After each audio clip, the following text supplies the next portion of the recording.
What up? USD, JPY, top down analysis. Let's go. All right, we got the monthly time frame. Bullish, right? It's bullish to it's bearish. And I don't see anything bearish about relative price right here, right? Now, if we think of it in terms of pushes, the monthly time frame wouldn't necessarily be bearish until it broke this low right here, because this is all one push. So if you use fibs, and I do, you would take Fibonacci and pull it all the way up here, and price will have all this room all the way back to 100% until it was considered a choke or a break of structure or reversal, you know, as far as the monthly time frame is concerned. All right. Oh, what did I do? All right. So, all right, let me hide some stuff so y'all can see. Yep. So y'all can see what I mean. All right, I'm on hide. All right, weekly. Bearish. Bearish because, let me draw a point of reference. This high low right here was broken by these candles. 1, 2, 3. Those were the breakout candles. It's good to identify those just for our awareness, our eyes. But until price comes down, well, excuse me, until price decides to break this. Now, if price creates a higher low and decides to break this high right here, at that point, you would consider it bullish as far as the weekly is concerned. But right now, we're just looking at a pullback on a bearish trend as far as the weekly, right? This is the choke or the break of support.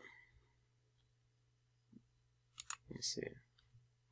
And what's crazy is, as far as the monthly is concerned, that's just a test. It's just a test on the monthly. But we just got to be open to the fact that it could still go down, you know? Because the market is a ripple effect. It happens on the lower time frames first, all the way up until the higher time frames. All right, cool. And we also have a gap right here, right? So this gap will be filled sometime soon. I don't even want to say sometime soon because we don't know when it'll be filled, but they're always filled. It's just we don't know when. That's the only thing about gaps. But yeah, so the weekly I would still consider to be bearish. All right, let's go down to the daily time frame.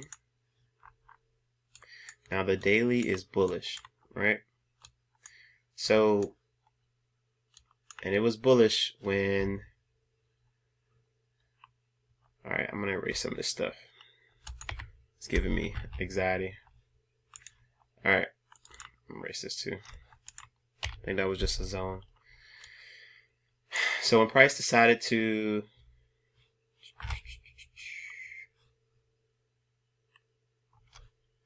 break this area right here, I'll draw a horizontal line.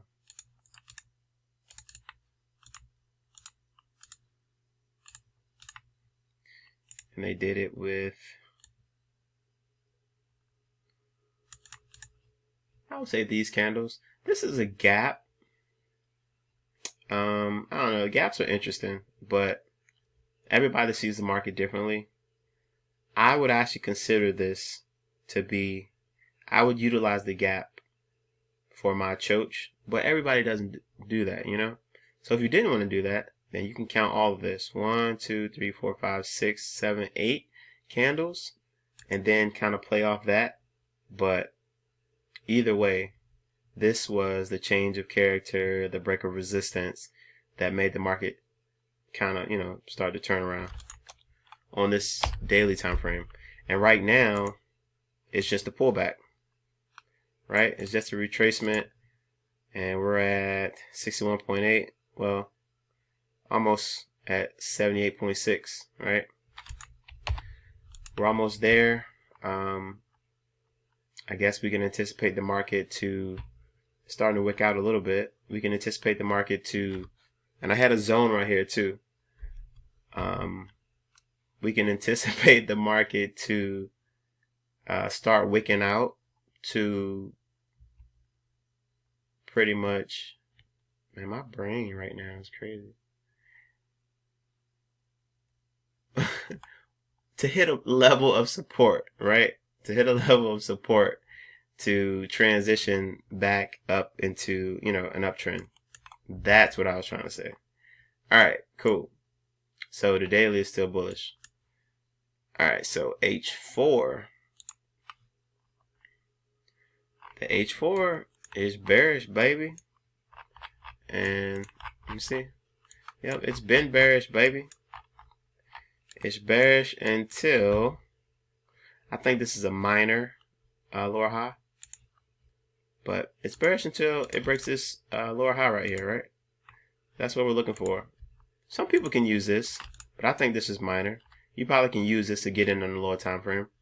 But that's where the trend would be considered a reversal. When we see some type of candles break through there, right? That's what we want to see. That's what we want to start to see, right? Price breakout, come back down to test some type of support to shoot back up. At that point, that's how we know the market is turning around. Until it does that, it's still bearish.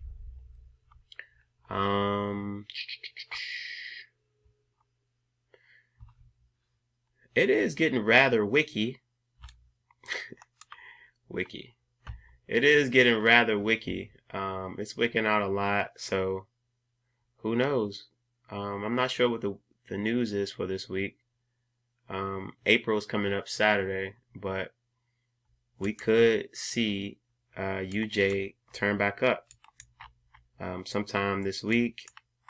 Just be on the lookout for it. But it's still bearish on the H4, so be flexible. You got to be flexible, especially with these currency pairs. This ain't an index where it either goes up or down. All right, that's it for UJ. I'm gonna do all USD next. All right, see y'all in the next video.